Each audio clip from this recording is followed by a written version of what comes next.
अगर तुम्हें बोला जाए कि लाइट यूनिवर्स की सबसे फास्ट चीज़ है, अराउंड 3 लाख किलोमीटर प्रति सेकंड, और ये सिर्फ एक सेकंड में अर्थ के 7 चक्कर लगा सकती है, तो ऑब्वियस सवाल है ये स्पीड मेजर कैसे की गई। स्टोरी काफ़ी इंटरेस्टिंग है।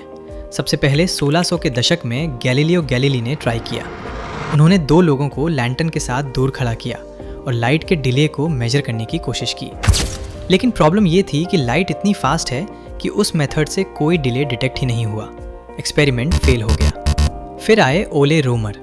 उन्होंने जुपिटर के मून आयो के इक्लिप्सेस ऑब्जर्व किए और नोटिस किया कि कभी टाइमिंग थोड़ी लेट हो जाती है।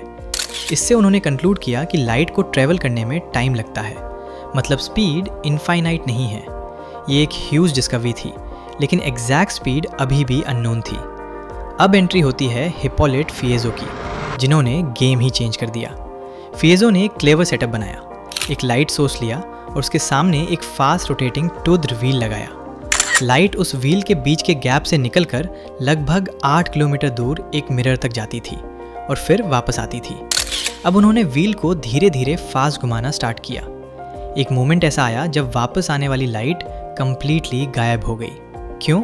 क्योंकि जब तक लाइट मिरर से रिफ्लेक्ट होकर वापस आई, तब तक व्हील इतना रोटेट हो चुका था कि गैप की जगह टूथ आ गया और उसने लाइट को ब्लॉक कर दिया। यहीं से मैजिक हुआ। फिएजो को पता था व्हील कितनी स्पीड से घूम रहा है, उसमें कितने टीथ हैं और लाइट ने टोटल कितनी डिस्टेंस ट्रेवल की। इन सबको कंबाइन करके उन्होंने कैलकुलेट किया लाइट की स्पीड, अराउंड 3,13,000 किलोमीटर प्रति सेकेंड। आज के एग्जैक्ट वैल्यू से थोड़ी सी डिफरेंस थी, लेकिन उस टाइम के लिए ये एक माइंड ब्लोइंग एक्यूरेसी थी। और इसी तरह ह्यूमंस ने पहली बार लाइट की स्पीड को मेजर कर लिया। एक सिंपल आइडिया, लेकिन ब्रिलियंट एग्जीक्यूशन के साथ।